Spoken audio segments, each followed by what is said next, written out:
बिस्मिल्लाहिर्रहमानिर्रहीम। नाज़रीन अस्सलाम वालेकुम, मैं हूं इमरान वसीम। नाज़रीन, इस प्रोग्राम में दो बड़ी अहम ख़बरें जिनका गुज़िश्ता व्लॉग में आपके साथ प्रॉमिस किया गया था कि एक तो आपको ये बताएंगे कि साबिक़ वज़ीर आज़म इमरान ख़ान, जिनकी सियासी जमात का ये मंशूर है एहतसाब एहतसाब एहतसाब, करप्शन का ख़ात्मा, करप्शन का ख़ात्मा, करप्शन का ख़ात्मा। तो इमरान ख़ान साहब ने अपने दौरे हुकूमत में जब वज़ीर आज़म पाकिस्तान हुआ करते थे, जस्टिस काज़ी फ़ाइज़ के ख़िलाफ़ किस बड़ी शख्सियत को 15 करोड़ रुपए की पेशकश की। ये रकम कहाँ से अदा की जानी थी, किसने अदा करनी थी और किस मद से अदा की जानी थी।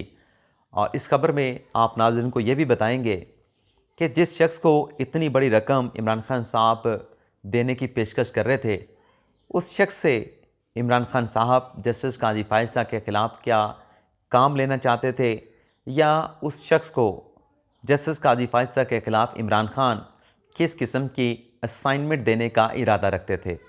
एक तो नाज़रीन, इस बड़ी ख़बर की तफ़सीलात आपके साथ अभी कुछ देर में शेयर करेंगे और माज़रत भी आपसे चाहता हूँ क्योंकि आज के प्रोग्राम का हमारा जो इंट्रो है वो थोड़ा सा लंबा होने जा रहा है। दूसरी खबर नाज़रीन, जैसा कि आप जानते हैं कि जस्टिस काज़ी फ़ाइज़ के ख़िलाफ़ जब 2019 में पाकिस्तान तहरीक इंसाफ के दौर में रेफरेंस दायर किया गया, जिसमें लंदन के 3 फ्लैट्स का जिक्र किया गया और उन फ्लैट्स को लेके, उन फॉरेन प्रॉपर्टीज़ को लेके आज के दिन तक गो के supreme court justice Qazi Faiz को 6-4 के तनासब से इस केस में क्लीन चिट दे चुकी है। लेकिन आज भी जस्टिस काज़ी फ़ाइज़ से लंदन के उन 3 फ्लैट्स की मनी ट्रेल का बार बार तकाजा किया जाता है। अब दूसरी जानिब नाज़रीन, अब जैसा कि मैंने कहा कि पाकिस्तान तहरीक इंसाफ के मंशूर में शामिल है एहतसाब एहतसाब, करप्शन का खात्मा, करप्शन का खात्मा, करप्शन का खात्मा। तो जस्टिस काज़ी फ़ाइज़ को तो सुप्रीम जुडिशल काउंसिल में दायर किए गए रेफरेंस पर सुप्रीम कोर्ट ने क्लीन चिट दे दी। लेकिन दूसरी जानिब नाज़रीन, जो हालिया दिनों में चंद हफ्तों पहले एक डेवलपमेंट हुई कि सुप्रीम कोर्ट के एक और जज पर आमदन से ज़ायद असासा जात का ना सिर्फ इल्ज़ाम लगा बल्कि उनके खिलाफ एक रेफरेंस भी सुप्रीम जुडिशल काउंसिल में दायर किया गया। बल्कि एक नहीं, मल्टीपल रेफरेंस जो है उन जज साहब के खिलाफ, जस्टिस मज़ार नकवी के खिलाफ जो है वो सुप्रीम जुडिशल काउंसिल में दायर हो चुके हैं। लेकिन यहाँ पर पाकिस्तान तहरीक इंसाफ ने दोहरा मयार अपनाया है कि जस्टिस काज़ी फ़ाइज़ से तो मनी ट्रेल का तकाजा करते रहे, खुल के सामने आई पाकिस्तान तहरीक इंसाफ जस्टिस काज़ी फ़ाइज़ के खिलाफ। लेकिन अब की मरतबा जब जस्टिस मज़ार नकवी के खिलाफ रेफरेंस आया है तो पाकिस्तान तहरीक इंसाफ कैसे खुल के जस्टिस मज़ार नकवी की मनी ट्रेल के हक़ में, उनके हक़ में सामने आई है, उसको सपोर्ट कर रही है। और मज़ार नकवी साहब को बचाने के लिए क्या बरीक वारदात जो है पाकिस्तान तहरीक इंसाफ ने डाली है और किस तरीके से chief justice of Pakistan Umar Bandial के सामने एक नुक्ता रखा गया है कि उसको कंसीडर करके मज़ार नकवी साहब को सुप्रीम कोर्ट का जो बेंच है, जो supreme court practice and procedure bill की समाअत कर रहा है, उस केस में जस्टिस मज़ार नकवी को भी जो है वो जो उनके खिलाफ रेफरेंस है उस रेफरेंस में भी उन्हें क्लीन चिट दे दी जाए। तो ये दो हमारी खबरें हैं। पहली खबर से गुफ्तगू का आगाज़ करेंगे और मैंने माजरत आपसे पहले कर ली थी कि आज हमारा जो इंट्रो है वो लंबा होने जा रहा है। लेकिन यहाँ पे आप नाज़रीन को ये भी बता दें कि ये दो खबरें आपके साथ हम शेयर करने जा रहे हैं, ये नाज़रीन दो पार्ट्स में आपके साथ शेयर करेंगे। यानी इस वीडियो का एक हिस्सा तो आप देख रहे हैं, लेकिन कंक्लूजन जो होगा वो दूसरे पार्ट में जाके होगा। और ये आप नाज़रीन की आसानी के लिए, आपके मुतालबे के ऊपर, क्योंकि आप ये कहते हैं कि वीडियो लंबी हो जाती है, तो कुछ डिटेल इसमें शेयर करेंगे और बाकी की डिटेल जो है वो अगले व्लॉग में आपके साथ शेयर करेंगे। तो पहली खबर से नाज़रीन गुफ्तगू का आगाज़ करते हैं कि इमरान खान साहब ने किस बड़ी शख्सियत को 15 करोड़ रुपए की पेशकश की और उस शख्स को इमरान खान साहब जो है जस्टिस काज़ी फ़ाइज़ के खिलाफ किस हवाले से जो है वो इस्तेमाल करना चाहते थे या क्या उनसे काम लेने का इरादा रखते थे। लेकिन नाज़रीन, ये तफसील बताने से पहले आप नाज़रीन ने यह भी समझना है कि उस दौर में तो जब ये रेफरेंस दायर हुआ था तब इमरान खान साहब का कंडक्ट क्या था, जस्टिस काज़ी फ़ाइज़ के खिलाफ रवैया क्या था, बयानिया क्या था। आजकल इमरान खान साहब जो हैं जस्टिस काज़ी फ़ाइज़ के खिलाफ किस किस्म के बयानात दे रहे हैं, बल्कि उनके हक़ में। एक तो नाज़रीन, खान साहब आप जानते हैं कि जस्टिस काज़ी फ़ाइज़ इस गलती का एतराफ़ कर चुके हैं कि उनके खिलाफ रेफरेंस दायर करना गलती थी, और गलती का एतराफ़ करना एक तरीके से माफ़ी मांगने के मुतरादिफ होता है। लेकिन खान साहब ने चलें बड़ा दिल किया। वैसे तो खान साहब के बारे में कहा जाता है कि वो गिरगिट की तरह रंग बदलते हैं, वक्त के साथ साथ अपने फ़ैसले कर लेते हैं, वक्त के साथ साथ उनके फ़ैसले बदल जाते हैं। तो वक्त के हिसाब से खान साहब के फैसले भी तब्दील होते रहते हैं। ये लोगों की खान साहब के बारे में ओपिनियन बन चुकी है। तो इसलिए लोग ये कहते हैं कि खान साहब जो भी फैसला करें उससे आप कभी भी हतमी कंसीडर ना करें, क्योंकि हो सकता है कि अगले दिन जो खान साहब फैसला कर चुके हैं पिछले 24 घंटे पहले, उस फैसले को अगले 24 घंटों में जाके चेंज भी कर सकते हैं, उस पर यू टर्न भी ले सकते हैं। और ग़ालिबन इसी वजह से खान साहब को यू टर्न खान भी कहा जाता है। अब ये जो खान साहब ने गलती का एतराफ़ किया, इस पर भी पाकिस्तान तहरीक इंसाफ के वोटर सपोर्टर ये कहते हैं कि चलें, खान साहब ने गलती का एतराफ़ तो किया, लेकिन जस्टिस काजी फायसा को मनी ट्रेल तो खान साहब जस्टिस काजी फायसा ने नहीं दी, तो जस्टिस काजी फायसा को मनी ट्रेल दिए बगैर जो है उन्हें क्लीन चिट नहीं मिलेगी। तो जिनको ये तकलीफ़ पहुंची है कि इमरान खान साहब ने गलती का एतराफ़ कर लिया, तो जस्टिस काजी फायसा फिर भी मनी ट्रेल दें, मनी ट्रेल देना उनके लिए लाजम है। फिर किस फॉर्म पे जस्टिस काजी फायसा ने मनी ट्रेल देनी है? तो चलें, अगर आप इतने अच्छे हैं, आपको मनी ट्रेल चाहिए, तो सुप्रीम कोर्ट तो जस्टिस काजी फायसा के हक़ में दे चुकी है ना फैसला। तो आप मज़ार नकवी को कहें ना मनी ट्रेल दे, लेकिन मज़ार नकवी का जहाँ पे नाम आता है तो वो गूंगे हो जाते हैं, उनकी ज़ुबानें जो है बंद हो जाती हैं। लेकिन बहरहाल खान साहब ने एक तो गलती का एतराफ़ किया, दूसरा खान साहब ने अभी चंद दिनों से बयान देने शुरू कर दिए हैं कि सुप्रीम कोर्ट के जजेस में जो तकसीम पाई जाती है ये बड़ी तशवीशनाक है, ये बड़ी खौफनाक है। और अभी जब खान साहब 3 मई को इस्लामाबाद आ रहे थे, लाहौर से जब रवाना हुए, एक पैगाम व्हील चेयर पर बैठ के उन्होंने रिकॉर्ड करवाया, जिसमें खान साहब ने कहा कि सुप्रीम कोर्ट के जजेस में जो तकसीम है ये बड़ी खौफनाक है। और खान साहब ये भी कह रहे थे कि अब तो लोग, इतना ज़्यादा लोगों को पता चल चुका है कि बेंच बनता है, बेंच बनने के बाद जो अवाम है, जो सुप्रीम कोर्ट की प्रोसीडिंग पे जो है वो फोकस करते हैं, गौर रखते हैं, वो ये पहले बता देते हैं कि इस केस में फ़ैसला क्या आना है। तो जब खान साहब वो लाहौर से चल रहे थे, तो मैंने उस वक्त ही ज़हन बना लिया था कि जस्टिस फायसा के हवाले से ये जो रेफरेंस सुप्रीम जुडिशल काउंसिल में दायर किया गया था, मैं इमरान खान साहब से सवाल करूँगा कि आज आप जिस तकसीम के ऊपर, जिस इख्तलाफात के ऊपर जो कि जजेस के माबैन है, के दरमियान है, आप तशवीश और का तहफ़्फ़ुज़ात का इजहार कर रहे हैं, क्या आपके दौरे हुकूमत में जो एक बीज बोया गया, जस्टिस काजी फायसा के खिलाफ रेफरेंस दायर किया गया, क्या वो बीज जो है आज तनावर दरख्त नहीं बन सका, और आपकी वजह से सुप्रीम कोर्ट के जजेस जो है तकसीम है उनमें इख्तलाफात मौजूद हैं? तो इमरान खान साहब जो है जब इस्लामाबाद हाई कोर्ट पहुँचे, मैंने उस दिन वक्त बताया था कि 11 मिनट तक जो है वो इमरान खान साहब आके अदालत में बैठे रहे और वो अदालत के आने का इंतज़ार करते रहे, लेकिन समाअत का आगाज़ नहीं हो। लेकिन इस दौरान 11 मिनट में हमारे जो सहाफ़ी दोस्त थे वो जस्टिस काजी इमरान खान साहब से सवालात करते रहे। तो वो सवालों के सेशन में वैसे एक और चीज़ भी देखने को मिलती है कि पाकिस्तान तहरीक इंसाफ की बीट कवर करने वाले जो सहाफ़ी हैं, जब इमरान खान साहब किसी अदालत में आते हैं, वहाँ पे हमारे वो तहरीक इंसाफ के बीट कवर करने वाले, तहरीक इंसाफ को करने वाले जो सहाफ़ी हैं वो भी पहुँच जाते हैं।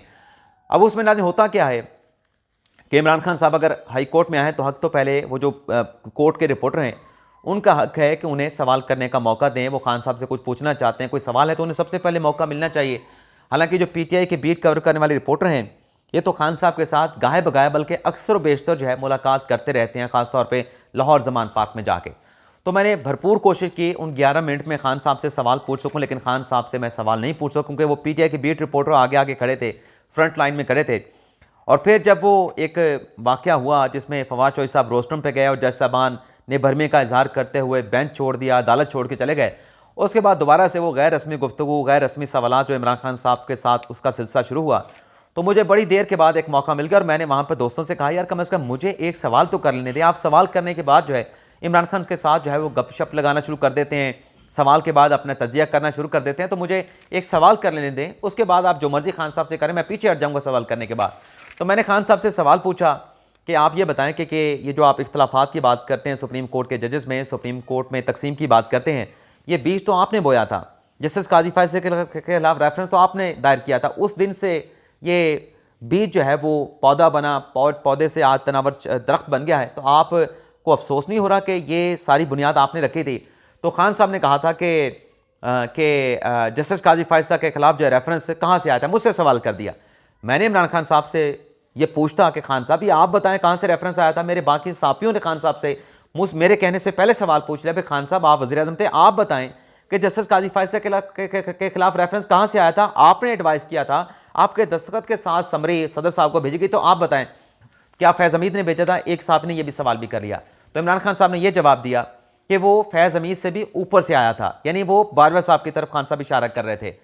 लेकिन नाज़रीन सवाल ये है कि उसके बाद जो खान साहब ने मज़ीद उसमें मौक़िफ़ दिया कि हमें तो ये बताया गया था कि जिस तरीके से मैंने अपने लंदन के फ्लैट का हिसाब दिया है और नवाज शरीफ से भी लंदन फ्लैट का जवाब मांगा गया है, उन्होंने दिया नहीं दिया, लेकिन जस्टिस काजी फायसा के भी फ्लैट निकले तो हमें यह बताया गया कि इनसे भी इन प्रॉपर्टीज़ का जो है वो सवाल करके जवाब मांगा जाए। लेकिन बाद में खान साहब ने कहा कि हमें यह पता चला कि उस रेफरेंस को दायर करने का, जस्टिस काजी फायसा के खिलाफ रेफरेंस भिजवाने का मकसद कुछ और था। यानी खान साहब ने क्लीन चिट दे दी कि वो रेफरेंस जो है वो मनी ट्रेल के लिए नहीं, जस्टिस काजी फायसा से लंदन के फ्लैट्स का हिसाब लेने के लिए नहीं, बल्कि किसी और मकसद के लिए, उन्हें जलील करने के लिए जो है वो उन्हें जो है वो जज के ओहदे से फारिग करने के लिए दायर किया गया था। ये खान साहब खुद हाई कोर्ट में एतराफ़ करके आए। अब ये बातें अपनी जगह पे चलती रहीं, ये तमाम मीडिया के ऊपर रिपोर्ट हो गई। तो कल नाज़रीन मेरी एक बड़ी शख्सियत के साथ मुलाकात हुई। उनसे मैं सवाल तो पूछ रहा था कि जो जस्टिस काजी फायसा को बेंच नहीं मिला, कि बेंच क्यों नहीं मिल रहा है, इसकी वजूहात क्या हैं, इसके पसे पर्दा चल क्या रहा है। तो उस शख्स ने यह बताया कि दरअसल जस्टिस काजी फायसा के खिलाफ जो है कि, बल्कि उस शख्स ने एक और चीज़ आपके साथ कर लेते हैं। उन्होंने मुझे ये बताया कि पाकिस्तान तहरीक-ए-इंसाफ की जो लीगल विंग है, जिसमें बहुत सारे वकला हैं, उसमें एक अली ज़फ़र साहब भी हैं, उसमें फैसल चौधरी साहब भी हैं, उसमें शुएब शाहीन साहब भी हैं, नियाज़ुल्लाह नियाज़ी साहब भी हैं। उस शख्सियत ने मुझे ये बताया, और ये नाज़रीन वही शख्सियत है जिसके साथ मेरी कन्वर्सेशन हो रही है, जिन्हें खान साहब ने 15 करोड़ रुपए की पेशकश की थी। मेरी उसके साथ बात हो रही है। उसने मुझे बताया कि मुझे पाकिस्तान तहरीक-ए-इंसाफ के जो रहनुमा हैं, वकील रहनुमा सेनेटर अली ज़फ़र साहब, वो मुझे 2019-20 में इमरान खान साहब के पास लेके गए। उस वक्त इमरान खान साहब जो हैं वो वज़ीर आज़म पाकिस्तान हुआ करते थे, और मुझे ये कहा गया कि दो शख्सियात हैं।